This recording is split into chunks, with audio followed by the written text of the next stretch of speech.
listening to Unfiltered with Muhammad Uncut, a podcast about personal growth and authentic leadership. If you're looking for tips on how to manage others, get ahead, and make your way up the corporate ladder, this is not the show for you. This podcast is about being of service to others, leading from the heart, and evolving into a better version of yourself. Each episode brings you motivated stories about unfiltered leadership and authentic leaders, those who involve others, use their influence to amplify diverse perspectives, and inspire teams to achieve collective results. If this sounds like you, keep listening.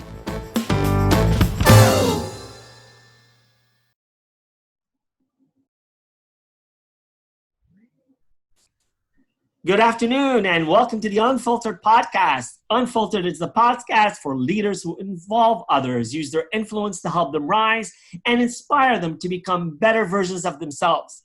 The Unfiltered Podcast showcases leaders who lead from the heart to make a positive change. And today we have such a leader with us. We have Deb Crowe. This is a leader that not only leads from the heart, but she's going to tell you just how imperfect our hearts can be as we are on our journey to find out what life is all about and what perfection or imperfection is all about. Before I, hand it over to Deb and ask Deb to talk to us, I'm just going to give you a bit of background because, Deb is somebody that I truly admire. She's someone that I've been following for the past few years. She's got a lot of charisma. She's authentic. She's down to earth. And she's also very gifted and very educated. So let me tell you a bit about Deb. So Deb's education and career has been in disability case management, where she specialized in Neurotrauma from 1990 to 2013. After these 23 years as an entrepreneur in the medical learning sector, Deb transitioned to become a certified executive and business coach. Deb coaches mid to upper management and C-suite executives to disrupt their habits of thinking using a science-based assessment that is based on metacognition.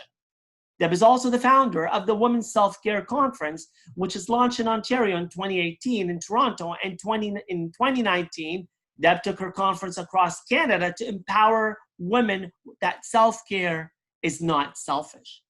Today, we're going to speak with Deb. She's going to tell us who she is, what she's done, and she's also going to tell us about her latest venture, the podcast that speaks to you from the heart. It's about the imperfect, the Heart-Centered Leadership Podcast. Ladies and gentlemen, welcome, Deb Crowe. Thank you so much, my fellow podcaster. Congratulations. Thank you very much. Thank you for the inspiration. It's nice being on the other side. I get to relax. It's fun. Really happy, and thank you for inviting me. Thank you for being my guest, and I look forward to our conversation today. So that was a formal introduction to who you are, but you know what? Why don't you tell us in your words and from your heart, who is Deb Crowe? Deb Crowe is a heart-centered leader, and she got there from being a daughter, a sister, a wife, a mom, a volunteer. I think all aspects of our upbringing and our life and educational and work experiences, I think that's who we are. I think we're many things to different people. And I think there's a little bit of seasoning, if you will, from all the different elements of our life to bring us into who we are. I like to call it living in the now. And Deb, living in the now, you've lived many experiences and you share those with the people you work with the people you coach, and with your network. And I think that's why you've decided to call your latest venture The Imperfect, right? The Imperfect Heart. And it's about life is not perfect. And we try so hard and find ourselves going down so many segues to make a perfect lifestyle. And we disappoint ourselves all the time. And I think you've come to peace that if we're going to find that inner peace, we're going to have to come to the conclusion that it's okay to say life's not perfect. So tell me a bit about what caused you to come to that inner peace and inner conclusion about the imperfections of life? It really was the onset of COVID and the consistency and repetitiveness of my conversations with the executives and the CEOs that I currently coach, and the apprehension and the fear of the unknown. It's not like anyone had a file to go grab to say, okay, what do we do now? What did we do in the last pandemic? And the fear of being open and vulnerable to their teams, to their executive leadership team, and them saying, I don't know what to do. And it kept sparking this conversation. And finally I thought, how can I remove this Teflon on their chest, this wall of resistance, so it doesn't take away from any of their leadership qualities or the academic trajectory they took to get there. It allowed them to relate and align their emotions and how they were feeling at the time when all of this started on March 11th. And I got to thinking, being vulnerable and open is so authentic. And if we relay and communicate our imperfections and show how it leads and really lends a hand to our leadership, we all can say that. We're all leaders in our own right. And that's where the idea came for the podcast. And when I coined the phrase that all of our imperfections add to our leadership, it has lent for such rich, intellectual, stimulating conversation. And leaders have had this visceral exhale where they've just said, this feels good. Like, it feels good, it's okay, because that Teflon has always been there. And I think if anything, 2020 has shown us it's okay to pause, it's okay to exhale, and it's okay not to know everything. And it's okay to be human. And these are the conversations that you're having with the people you're coaching all the time. I mean, I would be doing you a disservice if I only pointed out that you've been doing this since the start of COVID. You've been doing this for 20 plus years, coaching and reaching into people's hearts and helping them uncover what, removing this Teflon, right? Because after a while, it turns into something that dries on our heart and makes it difficult for us to truly live. And, when we have something growing on our heart, it tends to tarnish it. And what we need is something to keep it vital and pumping and to keep it raw and authentic. Tell me about some of the conversations that have, helped you land to where you are today and working with leaders, who are really running organizations across the world. The day I made the decision to close my case management practice, because I loved it, but I had too many executives on short-term disability claims who I looked after. Some of them were so sick from the stress, from working in their words, a toxic culture, swallowing their pride, not having a presence, not having a voice, and I lost some of them. And I thought, passed away. And I thought, okay, I need to get out of the generalist space. I'm going to move into the preventionist space. What does that look like? What transferable skills? What am I packing up and moving over? So as executives move and aspire to hit the glass ceiling, I have the ones that have hit the glass ceiling. They are super lonely. They have poor health. They have poor relationships. They have failed marriages. There's a price to pay. So now, because of that previous experience of watching so many of them be sick, I'm now in a position where I can coach. We can put in great tools and strategies.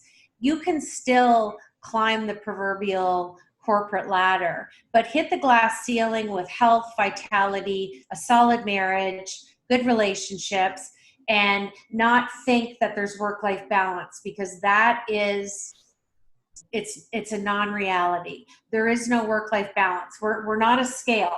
We are human beings, not doings. And that whole stature that I listened to for the last 20 some odd years, being stressed out was, an element of success. Burnout and stress, work the long hours. Not anymore. The millennials have brought in a whole different shift for that, and they get the work done within the time. And then you add in COVID and the remoteness of working, and we have a whole other dynamic. It's like we have the 1950s generation of dad coming home and having dinner around the kitchen table with the family. We're seeing that now in this work-life balance, but I call it work-life integration. And it's a much nicer place to be. And with the remoteness now, I love it because people are getting stuff done in and around family time. And what I'm hearing from my clients is productivity has gone up. So there's been a lot of wins out of COVID-19. And it's really helped us reset. And you've touched on so many points I want to come back to, but I want to start with your experience, because I think it's important for people to know that not only do you have lived experience from speaking with people who have struggled, and I know you've struggled yourself, and I want to ask you about that a little later, but you're also an author. You're someone who understands psychology really well. So this is not just a gig for you. This is really what you studied to become. This is your background. This is your academic experience. This is your work experience. When somebody is talking to Deb, or when Deb is listening to somebody, Deb is listening with her heart, and she's listening with her mind as well. So tell us a bit about your background and maybe about some of the work that you've done to lead you to where you are now. Well, I was a disability case manager for almost 23 years, and I looked after children and adults who had neurotrauma. So that could be a brain injury from a car accident, a workplace accident. I looked after a number of quadriplegics, paraplegics, people that had brain aneurysm, stroke, anything under that neurotrauma umbrella. And then I also did short-term disability claims for a number of insurance companies, getting people back to health and then returning them to work. Loved the people, loved what I did, but I didn't love the systems that I was working within. And the last 2 years I spent just going to court and testifying and being the voice for those who didn't have a voice with catastrophic impairment. And I thought, I'm done making lawyers rich. I'm done making insurance companies rich. I want to take those skills and use them elsewhere. So I did some consulting for a while. I did some traveling for a while. I also volunteer at hospice because I'm a big community builder and I love to give back. I've lost a lot of my family to cancer. And that was just kind of my Tuesday morning thing that I did for myself. It's part of my self-care routine. And then I transitioned into coaching. Even though coaching was a big element of when I was case managing, I've strictly been coaching now for the last 9 years. So it's been a culmination of skill sets, working with different populations, working with many different people at different psychosocial and social economic. And it didn't matter to me. I always led with my heart. It didn't matter if you were the janitor or the CEO. You always got the same version of me and the same level of care. And that's what we're talking about here. You know, at the Unfiltered Podcast, we're talking about, leaders, people who believe in leading from the heart and leading authentically, and not seeing themselves in a position or an authority or a rank, but seeing themselves in a position of service to others. And, it becomes a passion. And, this is how I see you've transferred your passion from working and helping others find health to talking to others and listening to discover health. And, when you talk about integration, and I love the way that you approach it, because when I think of work-life balance, and many coaches try to help people to find that balance, but like you're saying, we're not scales, and balance means that we're always foregoing one thing in place of another. With integration, we're trying to find the medium where things exist and coexist, and they can, it's that inner peace. It's finding that ability to be able to, rather than juggle the different things that we have, it's trying to find where can we bring more value. And, and I think about, because I've talked to you as well, and you've helped me on certain self-discoveries. It's trying to understand where we bring the most value and the most impact. And I think that's the importance of leadership. And I'd love to know, what is your definition of leadership? Oh, I have lots of definitions. I see leadership the given is you're leading as an action, a group or an organization, but I see it as research. I see it as principles. I see it as an opportunity to bring who you are as a person, not just your academic value, your work and life experience. When I am talking to leaders, I love to talk about what imperfections they've packed into their leadership. So leadership to me is very personal. I think there's good and bad, which I'm sure you've ran across. And it's the number one reason I studied 30 years ago. And there's been a lot of talk on LinkedIn about bad bosses. Bad bosses are just bosses who didn't get fostered or mentored, or they got thrown in an accidental leadership position because of their technical skills, and they don't have the emotional intelligence to lead people because they never learned. So, I mean, this could be a whole podcast on itself, just talking about leadership. But as I meet leaders around the globe, the ones that are heart-centered and listen so deeply and so intently. I had one leader say to me, he listens so well now, he feels the emotion. He doesn't just hear it, he feels it. And when you have that intuition and that physicalness, even on Zoom, we can see each other. It's not as great as sitting across from a table. It's still a personal connection. I can still look you in the eye and show you my facial expression and smile and have a good conversation. So it's that presentation of deep, attentive listening. But if you always lead with your heart and be a servant leadership and your ego's not involved, that to me is the most authentic way of leading. Well, I imagine when you're working with CEOs and so many leaders, you're probably needing to break the model quite a bit. I've met a few CEOs in my time, and it is rank and file. It is, and like you said, I don't think a lot of these leaders actually want to see themselves in that position through authority, but they find themselves thrown into it. They don't, they don't feel they have the choice, and therefore they lead like they are at the front of the pack, and everyone behind them has to do as they say. And that's not servant leadership. So I'm sure you work with leaders and CEOs who embrace a model that is not the one that you're talking to them about.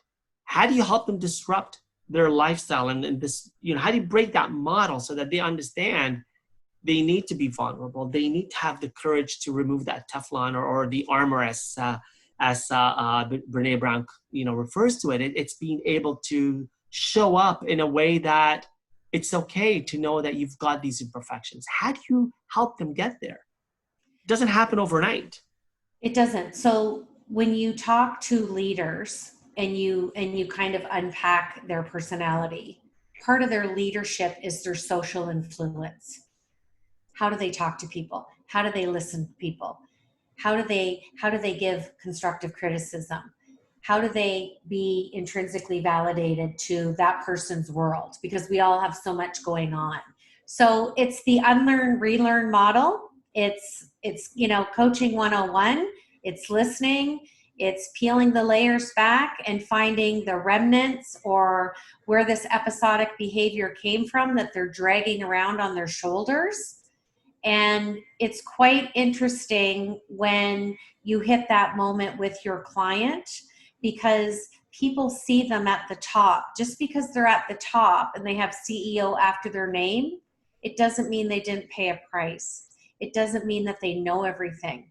And everyone below them is waiting to take over their job. So imagine that pressure.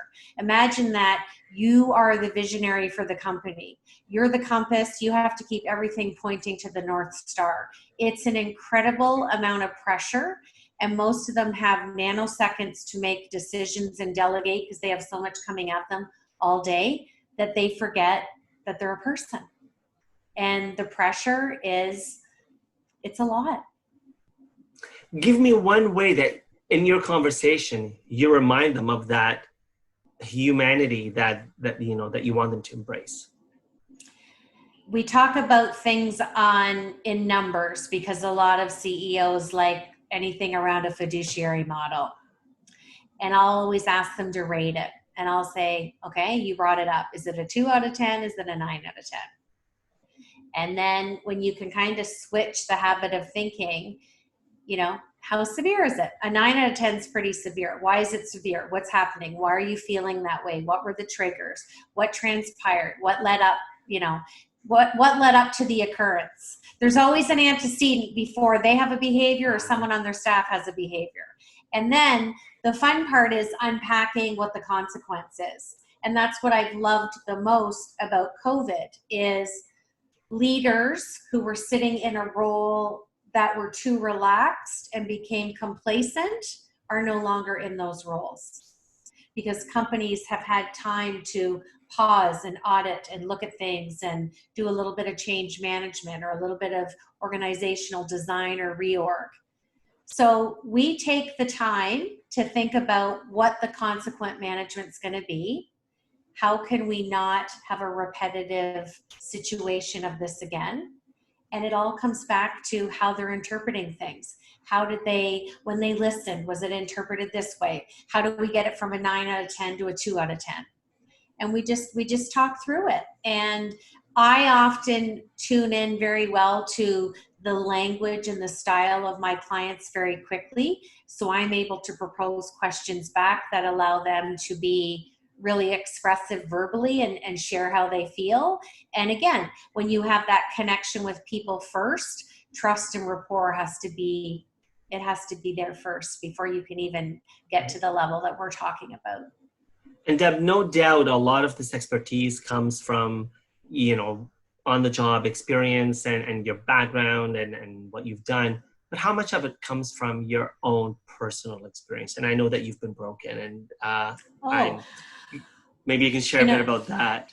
This year on International Women's Day was a huge pivot for me. I was speaking at an event and I decided to attend another event the night before. And I learned about tall poppy syndrome. And you could have picked me off the floor. And I went up to speak to the woman that I learned this from. And I said to her, you just took 30 years of me thinking it was me and just that whole self-sabotage. Out of university, I had 5 bosses in a row where I experienced tall poppy syndrome. I was told I'm too smiley, I'm too friendly, awesome isn't a word, you're too verbose, you laugh too much. It didn't matter how I showed up. I would come in early, work through my lunch, stay late. I would get to the 3 months and I'd hear, it's just not working. And I was thinking, I'm not doing enough. Like I've got to step up my game. And then the last place I was at, one of the senior executives, his name's Steve McClure. He was my mentor right up until I lost him last year to cancer. He came to me and he said, I'd like to take you for lunch today. And I was 23 years old. And we went for lunch and he said, I'm going to say something to you and I just want you to listen. He said, at 5 o'clock, you're losing your job. He said, but I feel compelled to tell you, you're not losing it because of who you are. You're losing it because your boss is intimidated with you. And he said, do yourself a favor and go into your own business because this will continue to be until you find a boss that's going to foster and see the leader in you. And he said, I don't know that that's going to happen. But he said, I know if you go out on your own, you'll never look back. And that was 30 years ago.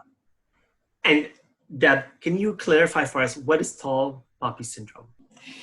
It's where you demonstrate your skills, technical, soft skills, the whole picture.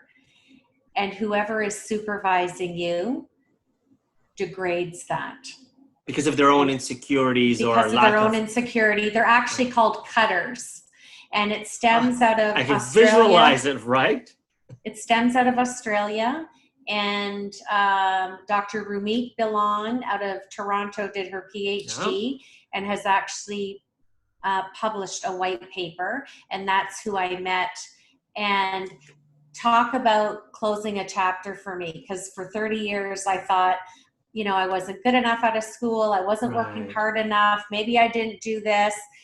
And all along, when I look back now in my 50s, I was being a heart-centered leader because that's how I was raised. I was raised to be faith-filled and think about people and always put the people first and be that servant.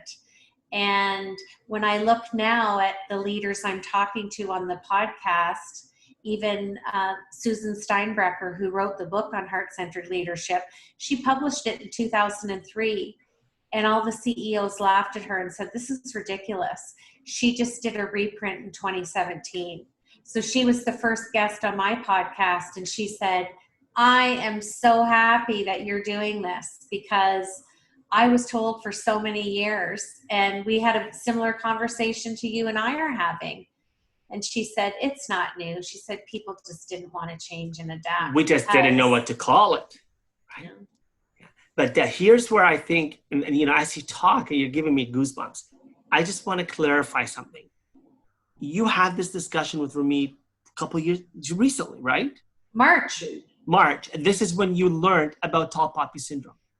Deb Crowe, celebrated coach, executive coach, professional, knew her stuff, educated, resume, couple pages like this, right? So we're talking about not yesterday's person. Yet, you still had this tender moment where you felt broken and vulnerable at 20-something, right? And where I'm going with this is, at any time in our life, as accomplished as we may feel, the feeling of not being enough can still weigh heavily on our heart. And that's powerful for me because, here you are helping others and doing a great job at it. I know that. And yet you still had this broken bridge and couldn't reconcile until, Ramit was saying, this is what it is, right? Yeah. And I think that's really powerful. And again, it's giving me goosebumps because this is the power of community. This is the power of opening up and sharing and, being vulnerable. And a lot of the people that you're talking to, some of the people that I'm talking to, they have this armor, as you call it, Teflon. They don't want to remove it, right? And it's weighing down on them. Armor doesn't allow us to be free and to experience, and right? It weighs down, it pushes us down. It's heavy on our hearts, it's heavy on our minds. And after a while, and you've seen this before you went into coaching, people give up, right? And it leads to unhealthy health. And I'm sure a lot of people that you saw, a lot of it was probably lifestyle driven, right? So I just, that was just kind of an aha moment to think that nobody should look at anyone and think because they're at a certain time in their life or they've accomplished so much that they're not dealing with something internally, right? Like we all have our inner struggles, right? How were you able to, when you had this awakening, how were you able to deal with your inner struggle? What happened to you? What happened for you? Well, I'm a yoga teacher. I did my yoga teacher training a couple of years ago, and I'm a big proponent of meditation. And whenever I need to seek clarity or just kind of sort out the fogginess, I always just get quiet. There's so much power in silence and prayer and solace, and all the answers always come. And quite frankly, that's how I decided to come up with Imperfect for the name of the podcast, because I thought I need to showcase the imperfectness, and we all have struggles. I think one of the questions, and I've had other leaders say this, that people find hurtful, and I get this quite a lot. Is there anything Deb Crowe doesn't do? And that can be a mean-spirited question. It can be interpreted as, what do you mean by that? So lost my dad at 21. And one of the last things my dad said to me, I was a kid. He said, live your life, like do everything. Like don't leave a stone unturned, and keep going with your love for people. And And don't ever say you don't know anything. Say you have a working knowledge and figure it out. And I mean, a lot of fatherly advice in the last moments, right? So I think we only have one trip around the sun, and yesterday's gone, tomorrow's not promised, and why can't we try everything? So when people say that, it's almost a reflection of how they're feeling, but I still find on the other side of that question, it's hurtful. How do you deal with that? I just don't take it personal. And as a coach, and it's happened to my clients, and I say that has nothing to do with you.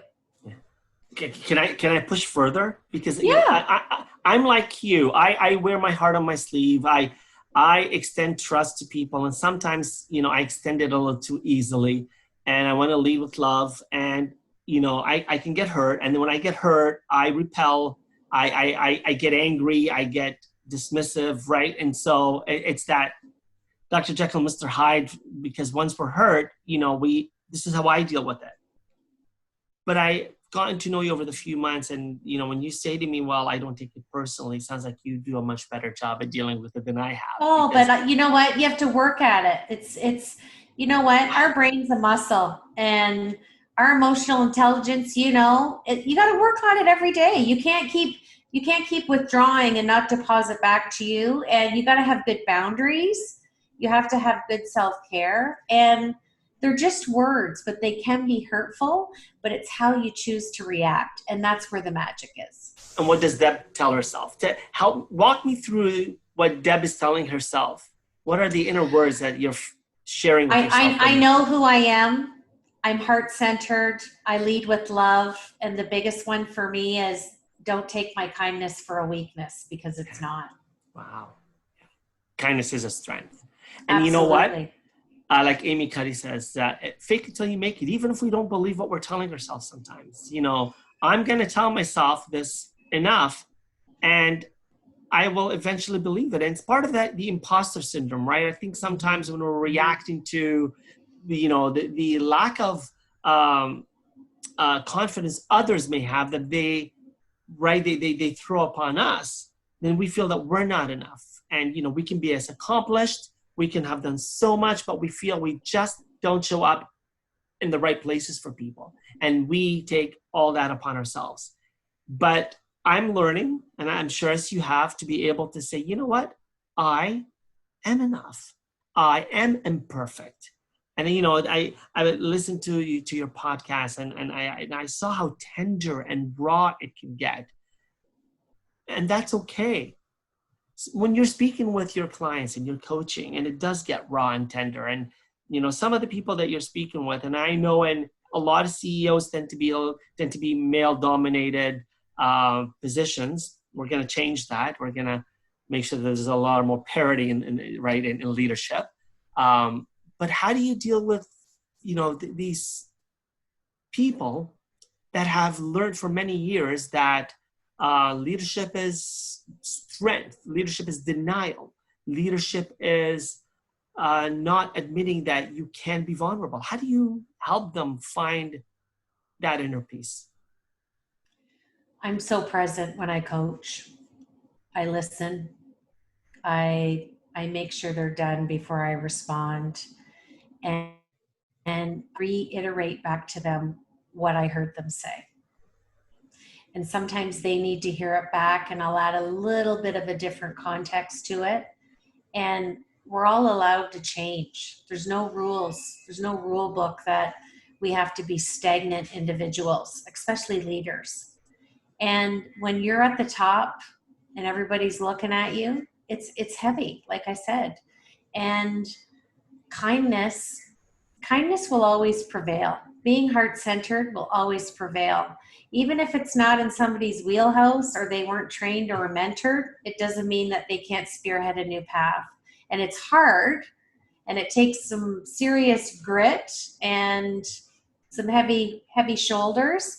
But when I can remove that obligatory sense of motivation and just say, be yourself.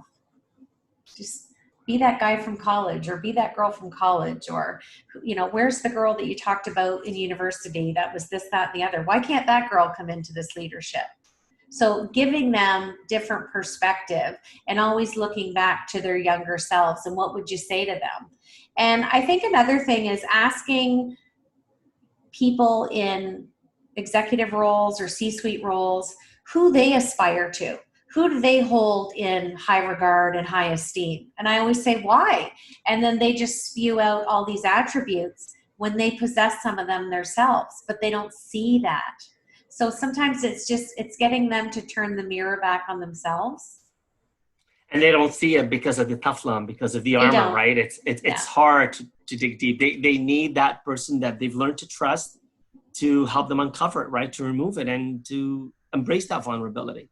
Well, and you know what? When you're a coach, it's just you give them that safe space to take their guard. They don't got to be Joe CEO. Like they're just Joe when they're with me. Like, you know, we don't have to get into all the business acumen stuff, and we talk about what's going on with them, what's affecting their leadership, what's affecting their habits of thinking.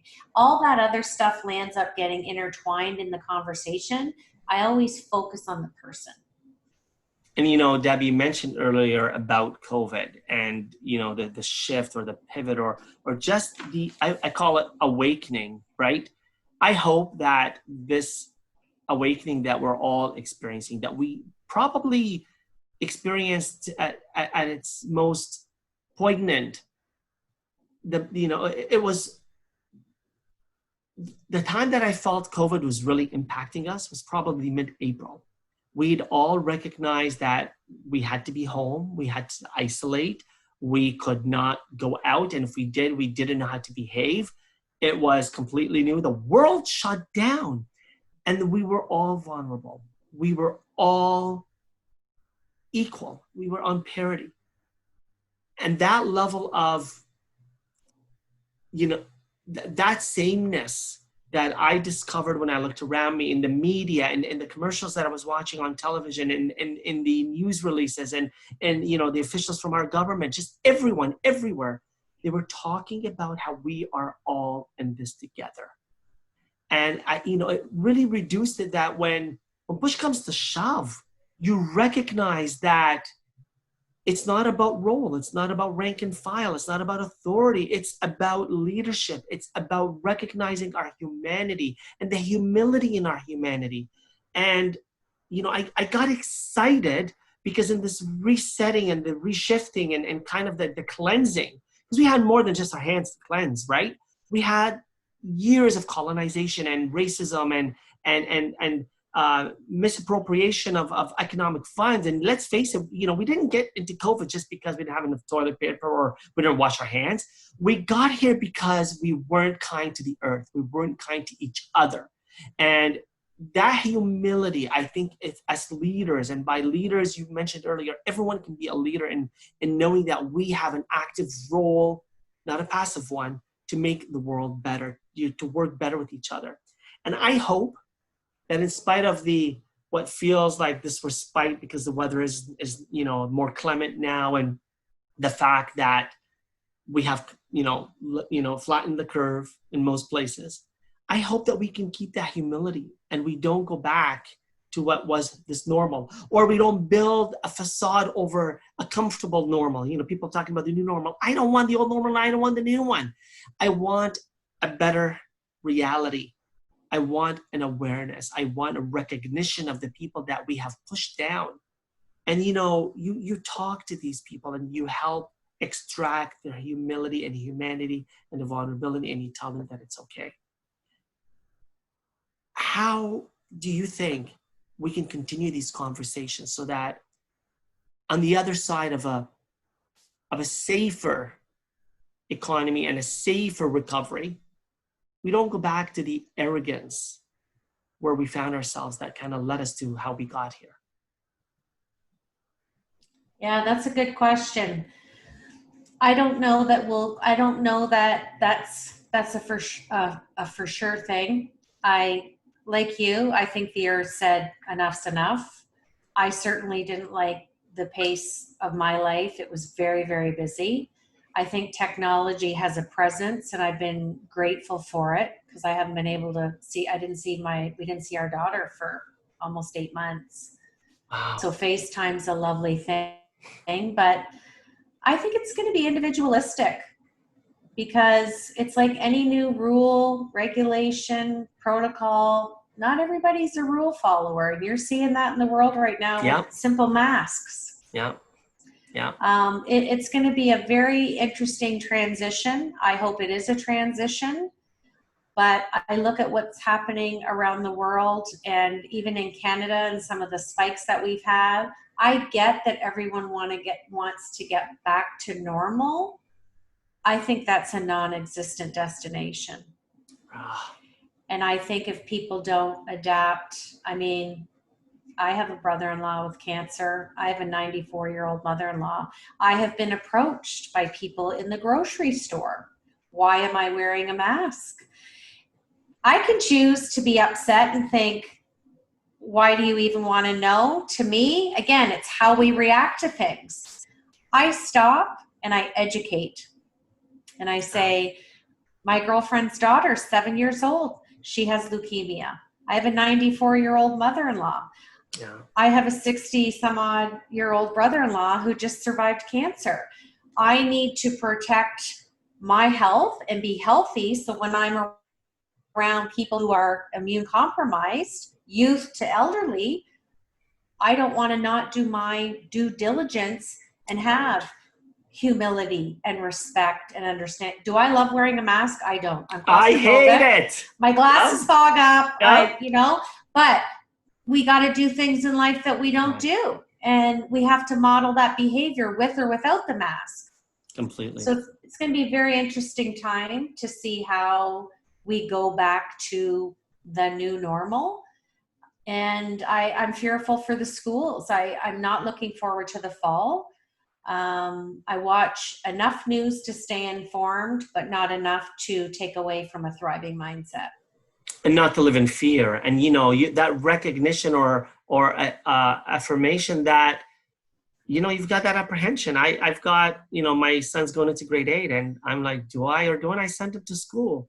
And you hope that there's a higher force that is going to ease what we're moving into in this transition. And hopefully that everybody will recognize that even though you can be like me, hate wearing a mask, but it's not about you. It's about the other people. Mm-hmm. And, when we think about leadership, again, it's not about us. It's seldom about us. It's about others, and it's about being of service. And I think if we can mesh those ideas of being of service to others, whether we're doing it at our workplaces, in our homes, in our communities, and leading by example, role modeling, not role playing. And whether you're the CEO, as you said, or whether you're working at the, at the grocery store, because those people, the heroes that risk their lives, we really rewrote many definitions of what it means to live in our society.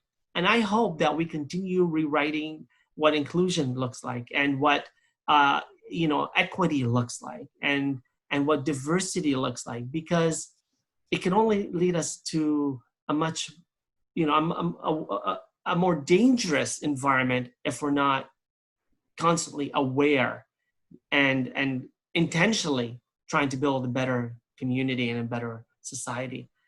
So, I could talk to you, as I always end my shows and say I could talk to you for many more hours, and I could, because this is where my passion comes out. This is what I love to do, connect with people like you, learn from them, and help others learn from the discussions we're having. And this is kind of why at this point I say, what would be one thing that you would tell our listeners today to help them become a better version of themselves, or a better leader, or somebody more responsible? And I call this the unfiltered thought of the week. So full disclosure, what I'll do is I'll be sharing this with listeners on my social media, and I'll take your advice that you'll share with us today, and it's going to be the unfiltered thought of the week, and in a couple of weeks. So what would you say to people?